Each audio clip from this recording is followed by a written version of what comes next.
अमित शाह ने किया शुभेंदु अधिकारी का नाम का आधिकारिक ऐलान, बनेंगे पश्चिम बंगाल के नए मुख्यमंत्री। केंद्रीय गृह मंत्री अमित शाह ने कोलकाता में घोषणा की कि शुभेंदु अधिकारी पश्चिम बंगाल भाजपा विधायक दल के नेता होंगे। शाह ने कहा कि बैठक में उनके अलावा कोई दूसरा नाम प्रस्तावित नहीं हुआ, जिससे उनके मुख्यमंत्री बनने का रास्ता साफ हो गया।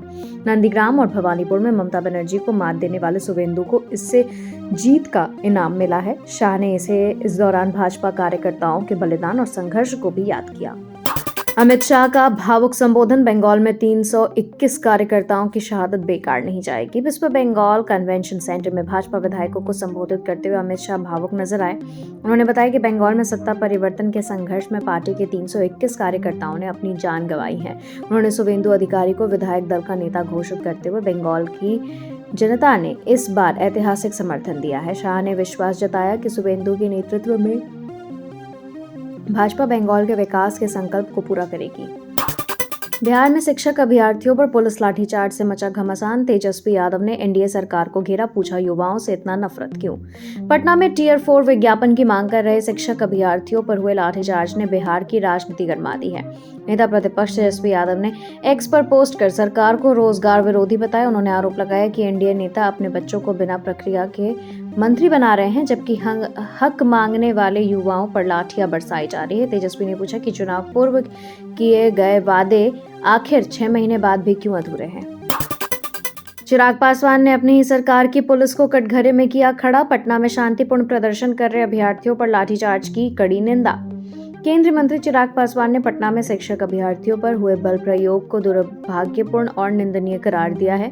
चिराग ने कहा कि लोकतंत्र में युवाओं को अपनी जायज मांग रखने का पूरा अधिकार है और संवाद के बजाय लाठियों का इस्तेमाल करना संवेदनशीलता के खिलाफ है। उन्हें टियर 4.0 की अधिसूचना का इंतजार कर रहे हजारों अभ्यर्थियों की आवाज सुनने की अपील की। उत्तर प्रदेश में योगी मंत्रिमंडल के विस्तार की सुगबुगाहट तेज, बंगाल और असम चुनाव के बाद बीजेपी का मिशन यूपी 2027 शुरू। 5 राज्यों के चुनाव संपन्न होने के बाद भाजपा उत्तर प्रदेश में बड़े संगठनात्मक बदलाव की तैयारी में है। 7 मई के बाद कभी भी योगी मंत्रिमंडल का विस्तार हो सकता है। सूत्रों के मुताबिक कुछ नए चेहरों को शामिल कर और कुछ पुराने मंत्रियों को हटाकर जातीय समीकरण साधना की कोशिश की जाएगी। सियासी गलियारों में अखिलेश यादव की पोस्ट की धूम, ममता और स्टालिन के साथ तस्वीर साझा कर क्या कांग्रेस पर साधा निशाना। सपा प्रमुख अखिलेश यादव ने ममता बनर्जी और एमके स्टालिन के साथ एक फोटो पोस्ट की, जिसकी टैगलाइन हम वो नहीं जो मुश्किलों में साथ छोड़ दे चर्चा का विषय बना हुआ है। इसे तमिलनाडु में कांग्रेस द्वारा विजय की पार्टी टीवीके को समर्थन देने के विरोध में देखा जा रहा है। हालांकि कांग्रेस सांसद तारिक अनवर ने सफाई देते हुए कहा कि यह पार्टी की अपनी नीति है और इसका गठबंधन पर कोई नकारात्मक असर नहीं पड़ेगा। क्षेत्रीय दलों की एकजुटता ही बीजेपी का विकल्प, बंगाल चुनाव के नतीजों के बाद तेजस्वी यादव ने दिया विपक्षी गठबंधन को नया मंत्र। पटना में आयोजित प्रेस कॉन्फ्रेंस में तेजस्वी यादव ने विपक्षी एकता पर बड़ा बयान दिया। बंगाल में ममता बनर्जी की सक्रियता और इंडिया गठबंधन के भविष्य पर सवाल के जवाब में तेजस्वी ने कहा कि क्षेत्रीय दलों का एकजुट होना ही होगा। उन्होंने तर्क दिया कि राज्य में मजबूत क्षेत्रीय दल ही भाजपा की लहर को रोकने में सक्षम है। तेजस्वी ने राष्ट्रीय स्तर पर इंडिया ब्लॉक को और अधिक व्यापक और संगठित बनाने की वकालत की है।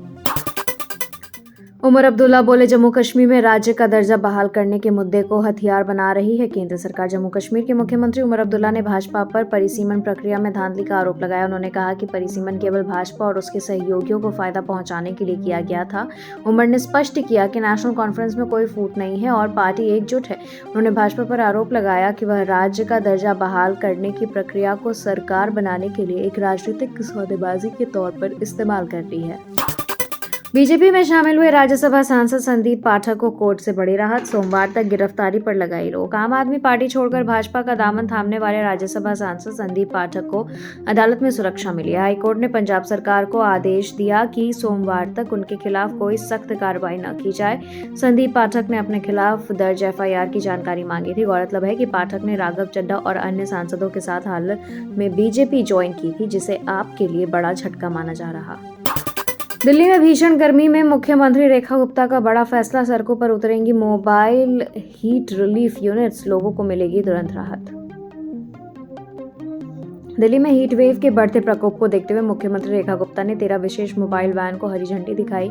ये वैन दिल्ली के सभी जिलों में भीड़-भाड़ वाले इलाकों, बस अड्डों और झुग्गी बस्तियों में जाकर लोगों को ठंडा पानी, ओआरएस, प्राथमिक उपचार और सुरक्षा सामग्री उपलब्ध कराएगी। सरकार का लक्ष्य गर्मी से होने वाली बीमारियों और जान हानि को रोकना है।